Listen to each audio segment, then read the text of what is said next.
Welcome to the deep dive.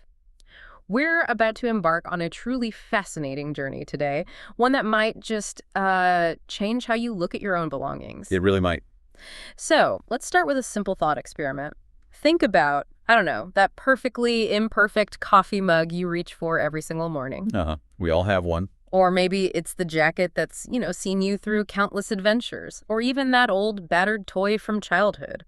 The one that still has a prime spot on your shelf, even though it's, well, long past its functional prime. Right. Definitely not just functional. Exactly. Why are these mere things so incredibly important to us? Do they just serve a purpose, or do they hold a deeper, almost unspoken meaning? That's the core question, isn't it? Okay, let's unpack this. Today we are diving headfirst into a truly fascinating intersection where our individual identity bumps up against the profound insights of psychology and, let's face it, the undeniable influence of our bustling consumer culture. It's a busy intersection. It really is. Our mission for this deep dive is to truly understand how material goods are far more than just objects.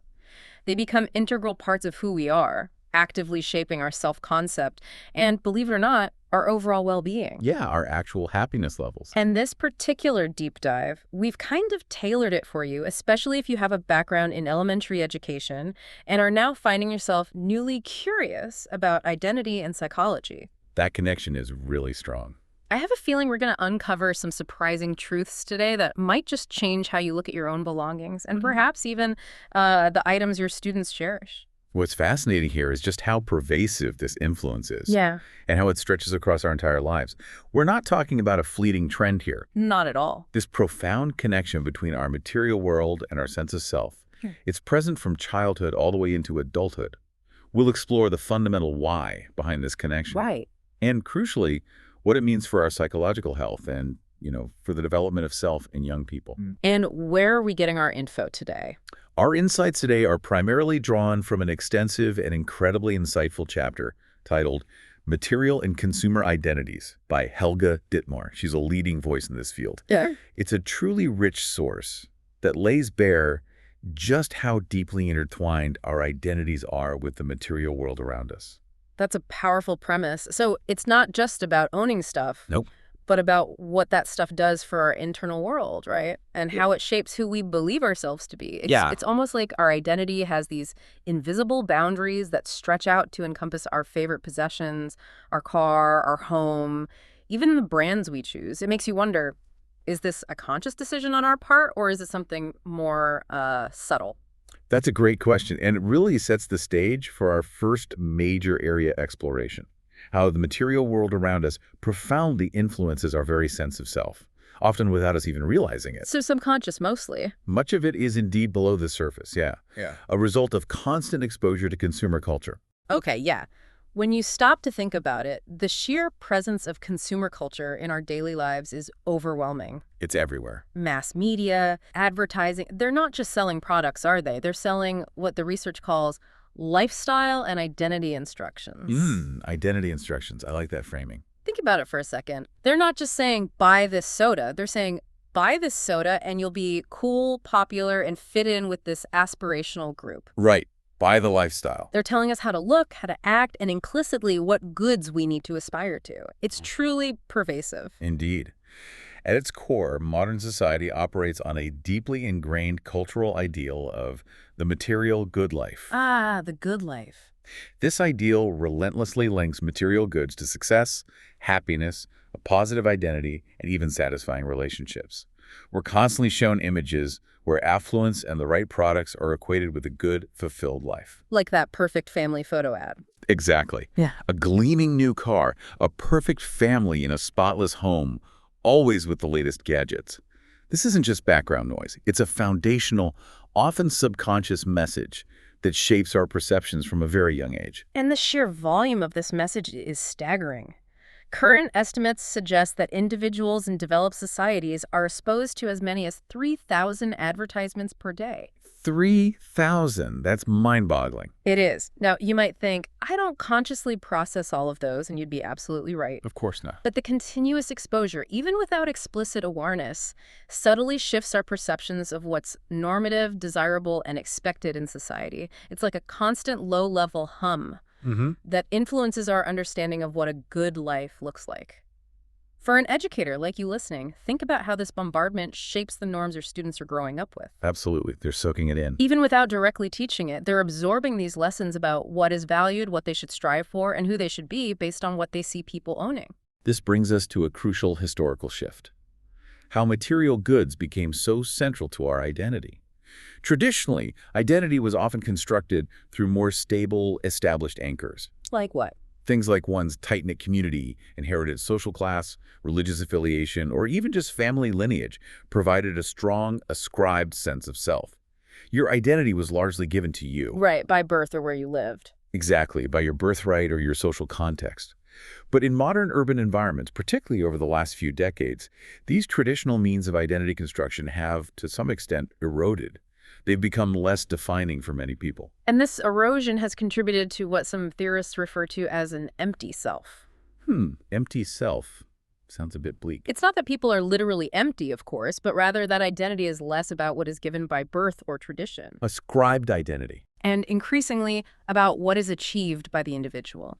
In a world where those traditional signposts are less clear, where community ties might be looser and social mobility is higher, we're all out there actively constructing who we are, often looking for external cues to define ourselves. And this is precisely where material goods have stepped into a significant void.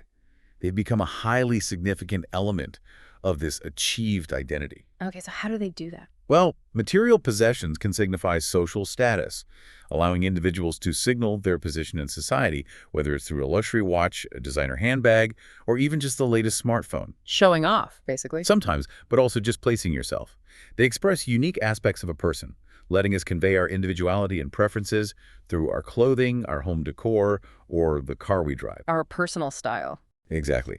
And perhaps most powerfully, they symbolize hoped-for, ideal identities, the person we aspire to be. We acquire goods not just for their utility, but for the symbolic meanings they carry about who we are or who we want to be. It's like a form of self-expression, a personal billboard of the world. This idea isn't new, actually. The seminal concept of the extended self comes from none other than William James, way back in 1890. Way back, a foundational idea. He famously stated that it is clear that between what a man calls me and what he simply calls mine, the line is difficult to draw. A man's self is the sum total of what he can call his. Powerful quote. What he was getting at is this profound idea that our possessions are perceived as an extension of our very identity. It's not just a philosophical musing. There's empirical evidence to back this up. Absolutely. Studies show that people spontaneously name possessions as elements of their self-concept. Yeah. You ask someone to describe themselves. Yeah. And they might say, my house, or my car, or my books, right alongside their personality traits or roles like, I'm a teacher, or I'm a good friend. Huh. Interesting. And this isn't just an adult phenomenon. Children and adolescents do this too. Ask a child about themselves, and they might mention my favorite superhero action figure or my gaming console. Right, you hear that all the time. I have the new whatever it is. It highlights how deeply ingrained this connection is from an early age. The implication of this is quite stark when we consider loss. The psychological trauma experienced by burglary victims, for example, is far greater than just the loss of mere things. Oh, definitely. It's a violation. It's about a violation and a shrinkage of self. It's a feeling that part of you has been taken. Similarly, those who lose treasured objects in natural disasters. There was that study, Ikuchi et al., from 2000, looking at an earthquake aftermath. They experience a profound sense of loss that goes far beyond monetary value. It's not just that their house is gone, but the memories, the symbols of their life, the very anchors of their identity are gone with it. A loss of self, in a way. This confirms that identity truly extends beyond our physical body. It embraces the world around us, particularly the things we claim as ours. So that old battered coffee mug isn't just a mug, it's a tiny piece of your story. Precisely. And if we connect this to the bigger picture for you, the educator listening, this understanding is vital. Children are growing up in this highly material culture, and their emerging identities are inherently linked to these influences. We need to see that connection. We need to consider how their perception of self is already incorporating their possessions and the messages they receive about them. Think about how a child might define themselves not just by their name or family, but by their favorite toy, their cool new backpack, or the latest video game. Yeah. How much of their self-worth is tied to fitting in with what their peers have? It's a powerful force in their developing self-concept. That's a perfect lead into our next segment, which really helps us understand how this happens. Building identity from the outside in through what's known as the median perspective. Ah, yes. George Herbert Mead, symbolic interactionism. It's a fascinating way to see how social interaction shapes our deepest sense of who we are. The core idea here comes from Mead's concept of symbolic interactionism. At its heart, Mead argued that we develop a sense of identity or self-concept through self-reflexivity. Self-reflexivity, meaning Essentially, the ability to view oneself from the perspective of others. Think of it like constantly holding up a social mirror to yourself. You imagine how you appear from the standpoint of those around you. Okay. And that reflection influences how you see yourself. This perspective is absolutely crucial for understanding how the symbolic meanings of material goods become incorporated into our identity. So how does that work with stuff? Well, a Rolex isn't just a watch that tells time. It's a powerful symbol of wealth and success. Right. Obvious symbol. And by owning it, or even just seeing it on others, one can begin to see oneself or others through those symbolic lenses as a wealthy and successful person. The meaning is socially shared. This applies directly to children's identity development. It's a gradual process. Very gradual. Initially, very young children can only adopt the perspective of specific individuals, their parents, a close playmate, maybe a favorite teacher. Their immediate circle. So they internalize attitudes that those particular people hold towards them. They might see themselves as the good helper because their teacher always says it, or the funny one because their best friend laughs at all their jokes. Their sense of self is very much tied to these immediate, specific interactions. But as they grow, they progress. They start internalizing the attitudes of multiple others simultaneously, and eventually the attitudes of larger social units and society as a whole. Ah, this is the generalized other. That's it. Mead called this the generalized other. It's like developing an internal compass based on what society expects or values, what's considered cool, what's smart, what's successful. Gotcha. Applied to material symbols, young children gradually learn the symbolic meanings of goods by observing and imaginatively interacting with objects, whether directly in their environment or through media. So they watch and learn the code. Exactly. A great example from the source describes a parent commenting during a children's TV program that the person who owns a beautiful large house is very clever and successful. Oh, wow. Subtle but powerful. In this subtle yet powerful way, children are introduced to the idea that material objects provide symbolic information about the characteristics of their owner. They're learning the social code of stuff from a very early age. Here's where it gets really interesting for you, working with young minds in the classroom. Let's take the classic example of Barbie dolls and how they can influence self-perception. A classic, yeah. Dolls like Barbie can serve as imaginary points of reference for social comparisons. Young girls, through their play, can use Barbie to understand concepts of beauty and perfection. They're trying on roles? They pretend to be their dolls, trying on different roles and identities, and in doing so, they can internalize what those dolls represent. And if, as the source points out, Barbie signifies a sociocultural ideal of the female body that equates beauty with thinness. Which it often does. Then this thin beauty ideal can be gradually internalized through fantasy and play. Initially, young children might simply imitate Barbie directly in their play, trying to emulate her appearance, perhaps posing their own bodies like the doll. Mimicking. But over time, thinness becomes a salient feature of their understanding of what beauty means, and potentially an element of their own ideal self. So it moves from play to internal belief. It can. This isn't about blaming toys or saying they're inherently bad, but about understanding their symbolic power and the messages they convey. Right. Awareness is key. This raises an important question for elementary educators. How can we foster critical thinking about the messages children receive, not just from their toys, but from all media they consume? That's the challenge. Recognizing that these objects aren't neutral, but rather potent symbols in identity formation, allows us to consider how to guide children towards a healthier self-concept that isn't solely reliant on external, often unattainable ideals. So what can teachers do? Perhaps it's about encouraging diverse play, discussing what truly makes someone a good person beyond appearance, or exploring different body types and representations in classroom materials and discussions. That's a crucial point. It's about being aware of the subtle influences that shape how children see themselves. Now let's move into the why. Why do we cherish our stuff so much? The deep reasons. The research, particularly from Dittmar, has identified 7 key functions that material goods serve for our identity.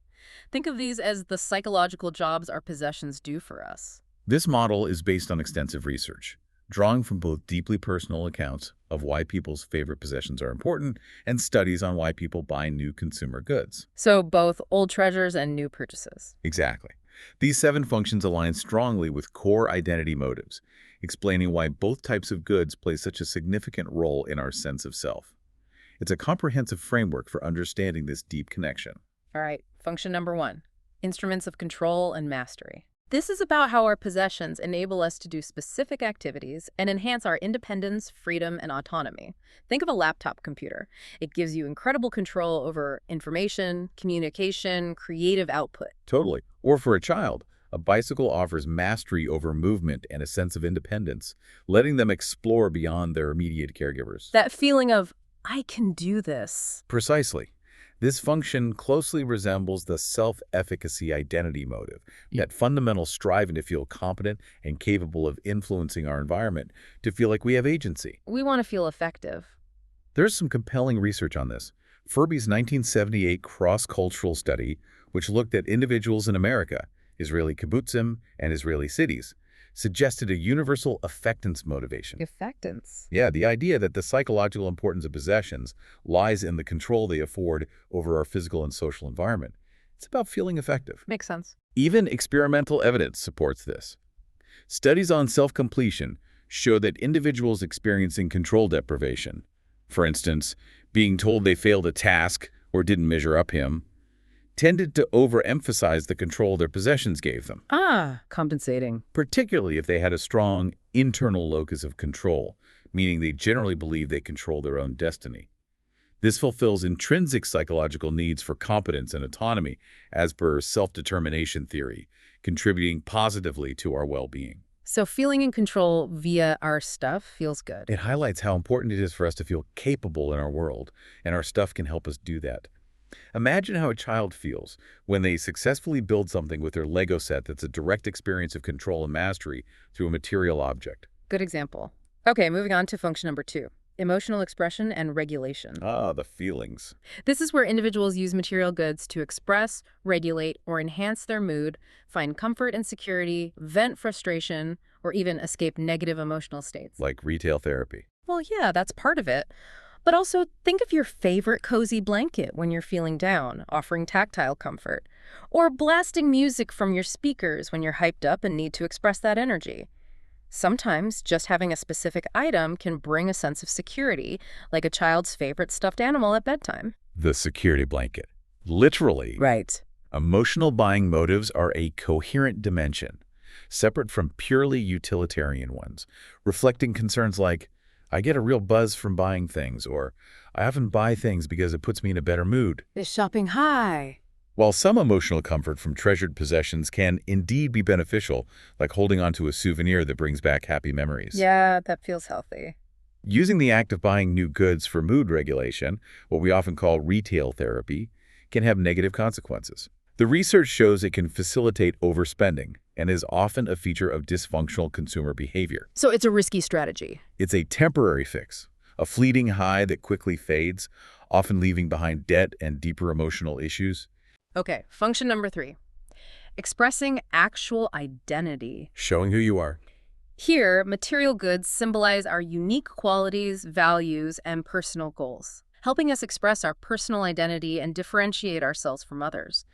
This desire for distinctiveness, for standing out from the crowd and showing who we truly are, is particularly strong in individualistic cultures. Makes sense. We want to be seen as unique. Research backs this up. Women's shopping diaries, for example, reveal that concerns about expressing identity, like finding something that fits me or just how I want to look, were reported as frequently as concerns about utility or value for money. Wow, as frequent. That's significant. This motive is particularly strong for goods high in identity-symbolizing potential, such as clothes, jewelry, or even the type of car we drive. Things people see. It's also fascinating that people use material possessions to make inferences about others' identities, and these inferences can be surprisingly accurate. Think about a person who collects antique books. You immediately picture them a certain way. Right. You might quickly infer they value knowledge, history, and quiet contemplation. This function is deeply linked to the self-consistency motive, the drive to behave in ways consistent with how one sees oneself, which is generally beneficial for psychological well-being. It helps us feel authentic. Feeling like me. So it's not just about who you are, but who you want to be.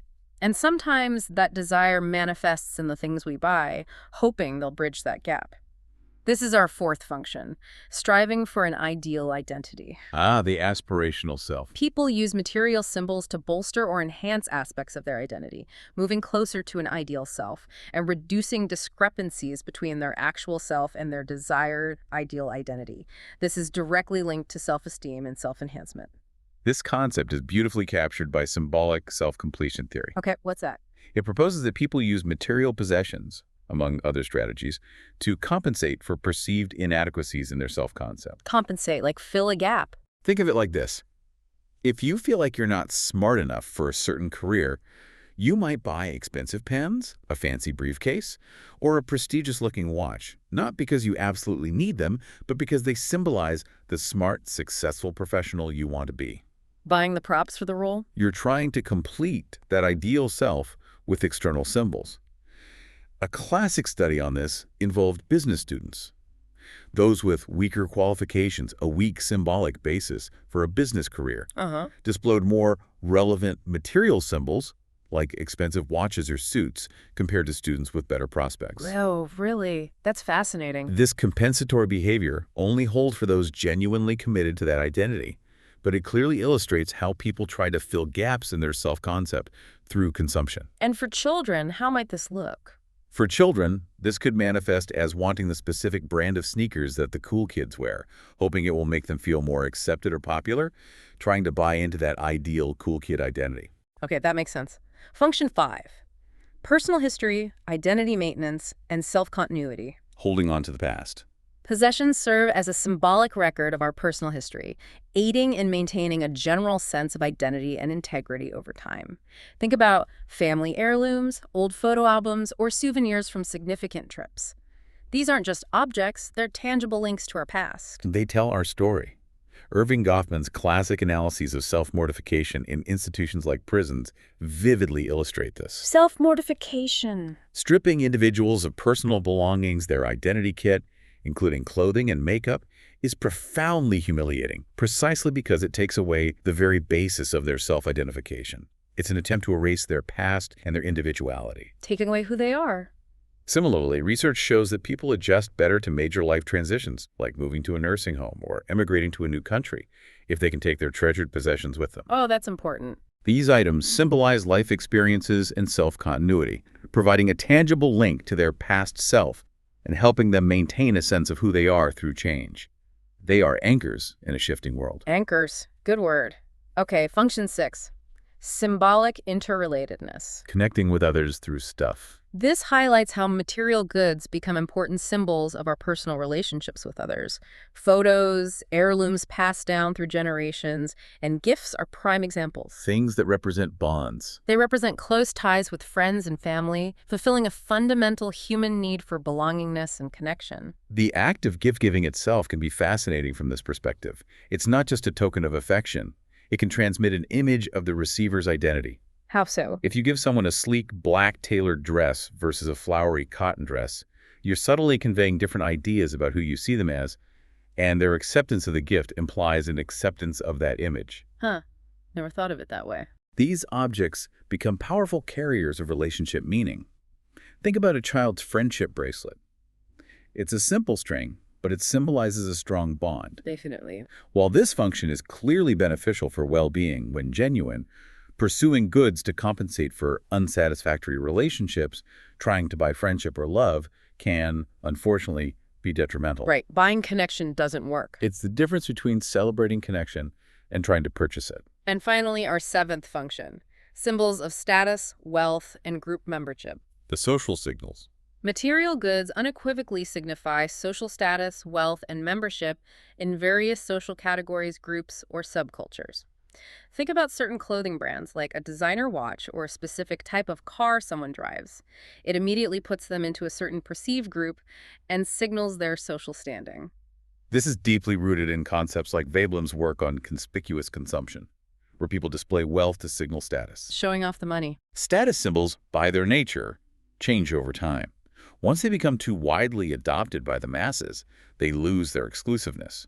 This creates trickle-down effects, where lower status groups imitate higher status ones. And trickle up. And trickle-up effects, where higher status groups abandon old markers for new ones to maintain differentiation. We also use possession profiles to locate individuals socioeconomically and hold stereotypes associated with those profiles. We judge books by their covers or people by their cars. Pretty much. One study by Dittmar in 1992 showed that the same person, when portrayed with affluent goods versus inexpensive ones, was perceived by both middle-class and working-class observers as significantly more intelligent, assertive, and in control. Wow, just based on the stuff. Just based on the stuff. Highly valued traits in individualistic societies. But interestingly, they were also seen as less warm and expressive. The rich but cold stereotype.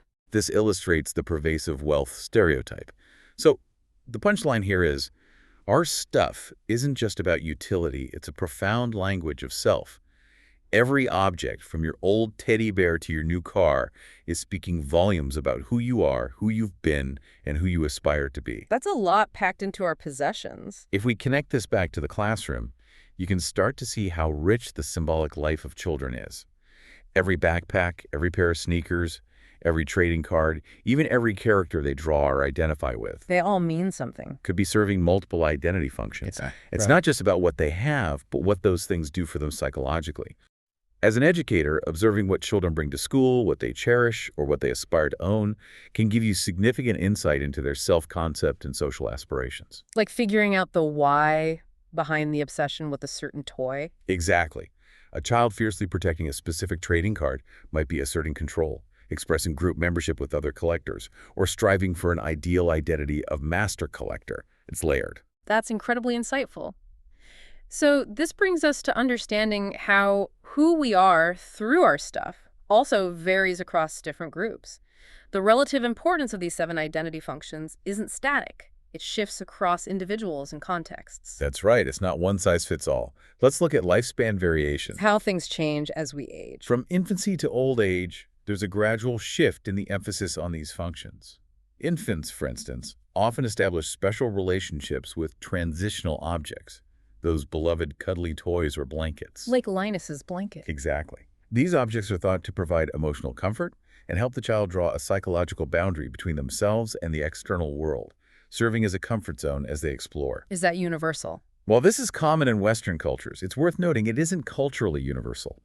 In some cultures, continuous body contact with a nurturer fulfills a similar role, so context matters. Okay. What about older kids? As children get a bit older, their primary value for possessions shifts to what are called active functions.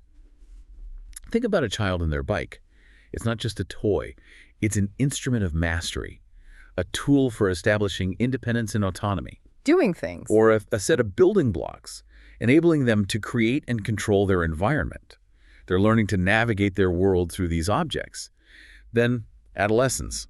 Well, things change again. Oh yeah, teenagers and brands. They become increasingly concerned with peer group ties and identity expression related to objects having the right popular brands of clothing. The specific video game console or the trending social media profile becomes paramount for fitting in and expressing their emerging self to their social circle. Fitting in is huge then. It's a very public and brand-conscious stage of identity formation. And after adolescence? Young adults still show interpersonal ties for objects like cars or jewelry, using them to symbolize relationships or personal achievements, like a first significant watch marking a career milestone. Marking milestones. In middle adulthood, there's a growing emphasis on social and family networks, often signified by photos, heirlooms, and jewelry passed down through generations, and the emotions and memories associated with them. These items become anchors of shared history. More about connection and memory. And finally, in late adulthood, possessions primarily provide a symbolic record of lives and relationships, aiding in that crucial process of life review, helping to maintain a sense of continuity and integrity. An elderly person might spend hours looking through old photo albums or handling a piece of furniture that belonged to their parents, connecting with their past self. A way to look back and make sense of it all. So what stands out to you about these age-related shifts as an educator? In elementary education, you might see younger children intensely focus on what their toys do, for example. A toy toolkit for doing construction, or a doll for imaginative play that helps them process emotions. Right, the action is key. But as they get into upper elementary, say 9 or 10 years old, those concerns might shift dramatically.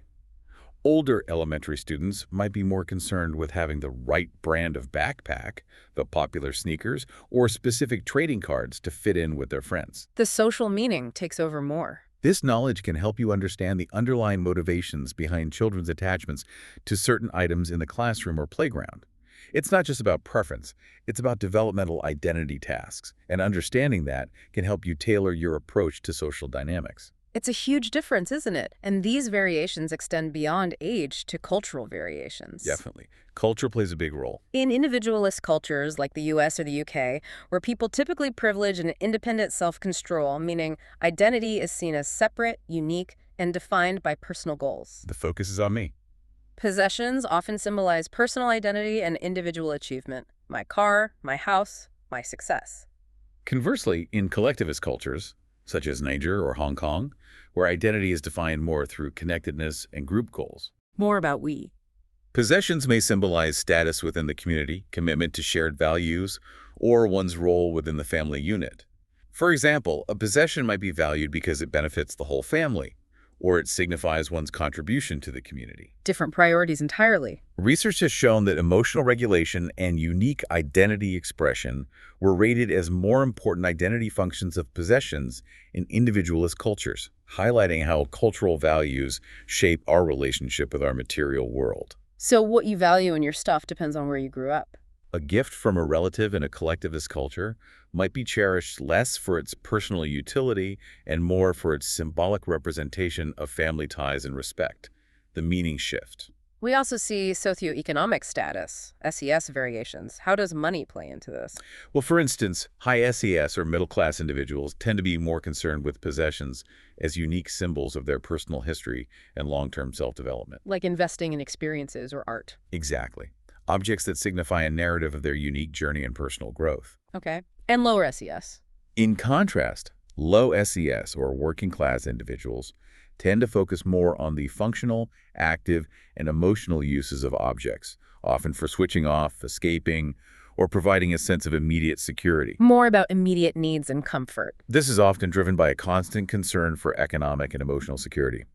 Research by Snib and Marcus in 2005 found that high SES individuals emphasize uniqueness, control, and power through their preferred products, while low SES individuals emphasize maintaining integrity and adjusting selves through their preferred products. Different psychological functions again. So for some, a new gadget might be about fun and escape from daily stress, while for others it might be about practical utility that allows them to maintain a sense of control over their immediate environment. It highlights how material choices are often shaped by one's lived experience and economic reality. And even gender variations come into play. Yep, men and women often approach this differently. How so? Men, for example, tend to refer more strongly to control and effectiveness functions of possessions. They lean towards an independent identity construction, focusing on what they can do and their self-sufficiency. Think about tools, cars, or sports equipment. Agency in action. While women tend to concentrate more on goods as symbols of interpersonal relationships and their emotional significance, reflecting a more interdependent identity. Connection and feeling. Jewelry, home decor, or gifts often carry profound emotional weight and symbolize relational ties. Interestingly, women also rate the importance of buying goods to cheer oneself up significantly higher than men. Back to emotional regulation. Suggesting a greater use of consumption for emotional regulation. It's fascinating how our life stage, where we grew up, our financial background, and even our gender can color the meaning we attach to our possessions. It's like a different lens for each of us. It really is. This understanding of varied identity construction modes, whether due to culture, SES, or gender, is crucial for you as an educator. It encourages us to look beyond a superficial understanding of a child's material choices. Don't just judge the toy choice. Exactly. Whether it's a specific brand of clothing, a particular type of game, or even their choice of art supplies, consider the deeper psychological needs they might be fulfilling. It allows for a more empathetic and effective approach to supporting their identity development. It's truly eye-opening to see how deeply ingrained these connections are. Our stuff really is woven into the fabric of who we are. But now it's time to delve into the dark side, when material pursuits harm well-being. The downside. It's significant. Because, despite what the pervasive media messages relentlessly tell us, the pursuit of the material good life can actually undermine our well-being. This is where it gets really important to pay attention. This is a critical point that the research consistently highlights. Despite pervasive media messages that wealth and material goods lead to happiness and fulfillment, a strong materialistic value orientation is consistently linked to lower life satisfaction. Lower, not higher. Lower life satisfaction, less happiness, and more psychological and even physical problems. It's a profound disconnect between the promise and the reality. We're chasing a mirage. That's a good way to put it. A major theory that helps us understand this is social comparison theory by Festinger. Right. Comparing ourselves to others. It suggests that consumers, both implicitly and explicitly, constantly compare themselves to idealized media images.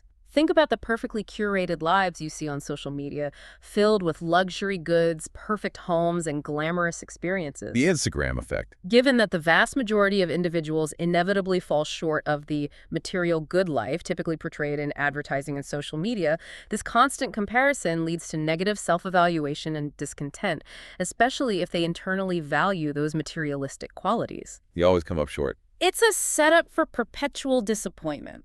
And this ties into self-determination theory.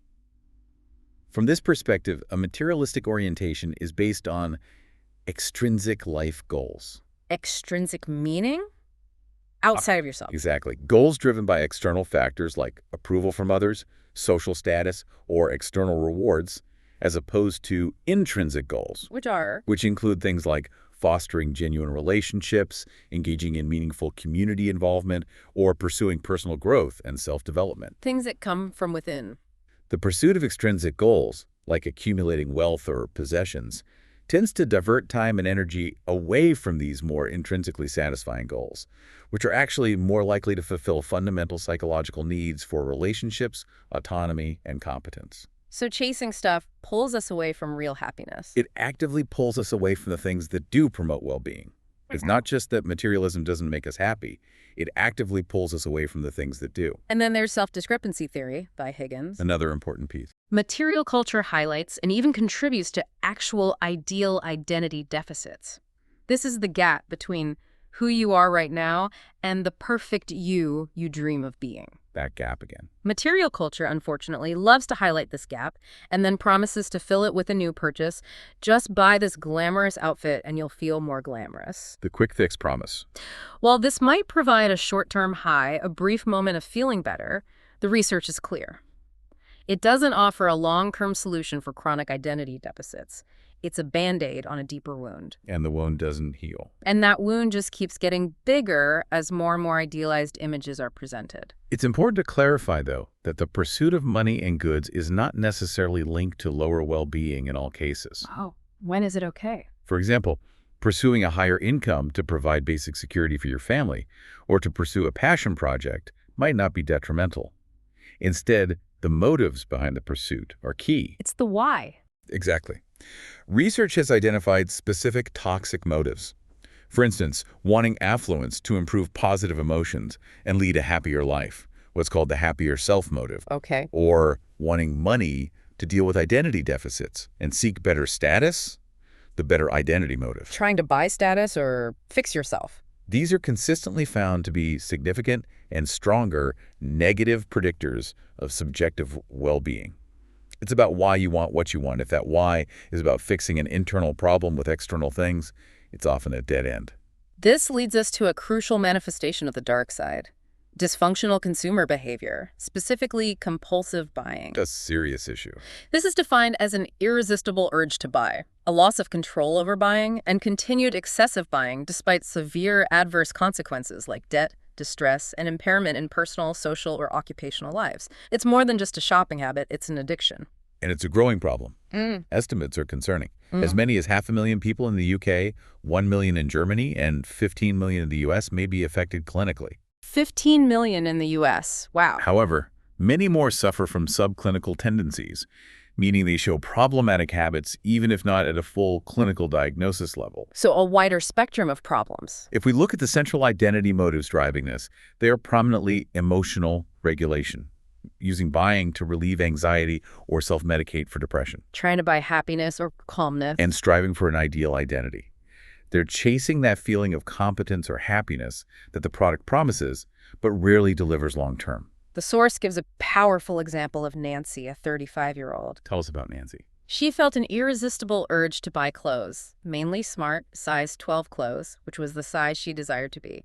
Buying would lift her up for a few hours, a fleeting high, but then the guilt would set in, leading to significant debt. A classic cycle. The high, then the crash and guilt. Her story illustrates that compulsive buyers are often highly selective in their purchases. Women, for instance, often buy clothes and appearance-related items, all tied to that ideal self. And men. Men might gravitate towards electronics or tools, still fulfilling that ideal self or perhaps that control function we talked about earlier. What's particularly concerning for our listener, the educator, is the prevalence in youth. Yeah, what about kids? While it should be interpreted with caution, given that adolescence is a developmental stage often marked by extreme behaviors, a startling 44% of 16, 18-year-olds scored beyond the dysfunctional cutoff point in one study. 44%, that's almost half. It indicates widespread problematic shopping habits among adolescents, potentially setting them up for significant financial and psychological distress later in life. What makes them so vulnerable? Key risk factors include a strong endorsement of materialistic values and significant identity deficits, the psychological salience of those gaps between actual and ideal self. For younger people, their stronger materialistic values directly contribute to their higher compulsive buying tendencies because they're less equipped to critically evaluate the powerful messages of consumer culture. They believe the hype more easily. And it's not just in traditional stores, or bricks, as the source calls them. Compulsive buying is increasingly happening online, in the clicks world. Online shopping danger. Online buying may actually be more conducive to excessive buying because clicking doesn't feel like spending real money. There's no cash exchanging hands, just numbers on a screen. It feels abstract. It also offers limitless 24/7 access, immediate gratification, and the ability to shop discreetly, which can exacerbate the problem. Always available, always tempting. This raises an important question. Think about the pressures on young people today. Exposed to constant idealized images, social media trends like haul videos, and increasingly easy access to credit and online shopping, even for younger demographics. It's a perfect storm. How might this shape their developing consumer habits? And what responsibility do we have as adults and educators to help them navigate this complex landscape? It's not just about teaching them math, but about teaching them how to be critical consumers and build resilient identities. This gets to the heart of the matter. It's not just about what we want, but why we want it. And when those whys are tied to repairing our identity or managing our emotions through shopping, the data suggests it's a dead end, especially for younger, more vulnerable individuals. It really is. It's a pursuit that promises much but delivers little lasting fulfillment, often creating more problems than it solves. Given these insights, it becomes clear that interventions, cultivating a healthier relationship with material goods, are desperately needed. We need solutions. The research is unambiguous. Pursuing material goods for emotional regulation and ideal identity motives is detrimental. Goods offer a momentary high, a fleeting fantasy of achieving an ideal which quickly turns into a dead end for long-term identity deficits and unhappiness. The fantasy fades fast. True fulfillment is simply unlikely through wealth or material goods beyond basic needs. That's the hard truth. And the challenge is, this runs directly counter to our prevailing economic and consumer climates, which are, by design, geared towards increasing consumption. The whole system pushes consumption. Advertising actively promotes and reinforces the idea that the material good life is the direct road to ideal identity and happiness. It's an uphill battle to change this mindset when the entire system is built to perpetuate it. For practitioners, whether they are clinicians, financial advisors, or consumer educators, the implications are clear. It's about providing individual information and advice. Like what kind of advice? This means guiding people towards a more critical stance regarding the unrealistic nature of the materialistic ideal. Practitioners can help individuals understand that consumer goods are simply not viable means to solve deep-seated emotional or identity problems. You can't buy your way out of those The problems. solution isn't found in what you buy, it's found within. This is where the classroom connection, the importance of early education becomes paramount. Starting early is key. Given that children as young as 8, 11 years old already believe that having cool things will help them gain acceptance from peers, interventions really need to start early. We can't wait until these behaviors are entrenched and children are already deep into problematic patterns. The source explicitly suggests advising pre-adolescents in school curricula about unrealistic expectations of material goods and how to avoid uncontrolled spending and buying. So direct teaching about this stuff. Yes. This isn't about shaming, but empowering. Imagine a lesson where students analyze advertisements, not just for their catchy jingles, but for the underlying identity instructions they're subtly delivering. Deconstructing the ads. Media literacy is also critical, encouraging critical reflection on advertising messages that emphasize unrealistic psychological benefits from new consumer goods. This would help young learners question the identity instructions they receive daily from commercials, social media influencers, and peer pressure. Giving them the tools to see through it. It's about giving them the tools to resist being manipulated. So what does this all mean for you, the listener, working directly with children? It means you're on the front lines, literally guiding future generations through this complex material world. A huge role. It's an incredible opportunity and responsibility to shape their critical thinking. This raises an important question. How can educators integrate these critical thinking skills and discussions about values into their daily teaching, nurturing a sense of self-worth in children that isn't tied to the latest toy or trend?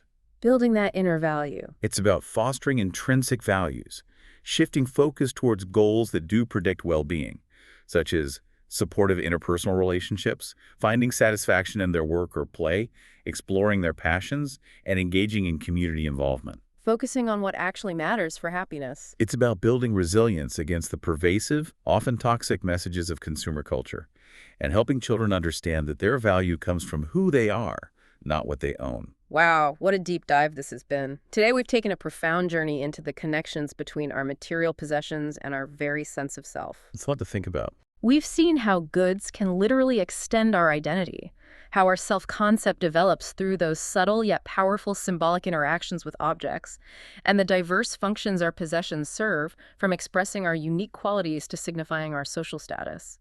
We even explored how our identities evolve through our stuff across our lifespan and cultures. And the darker side, too. But we also uncovered the dark side, exploring how a misguided pursuit of material goods for emotional regulation or identity repair can actually undermine our well-being and lead to dysfunctional behaviors like compulsive buying, particularly among young and vulnerable individuals. It's clear that while our possessions can empower us and reflect who we are in positive ways, they also carry the potential to silently sabotage our well-being if we're not conscious of the underlying motives driving our desires. Yeah. That old coffee mug is a comfort. Right. But chasing an endless stream of new mugs to find happiness is a different story entirely. A very different story. So, as you reflect on this, consider, if our material possessions can both empower us and, in some cases, silently sabotage our well-being, how might a conscious reevaluation of why we value what we own profoundly reshape not just our own lives, but also how we guide the next generation to understand their place in a material world? A critical question for all of us. What might a classroom look like where identity is built from intrinsic strengths, from genuine relationships and a sense of competence and purpose, rather than just what's in the toy box or on the latest trend list? Something to really ponder. Thank you for joining us on this deep dive. Until next time.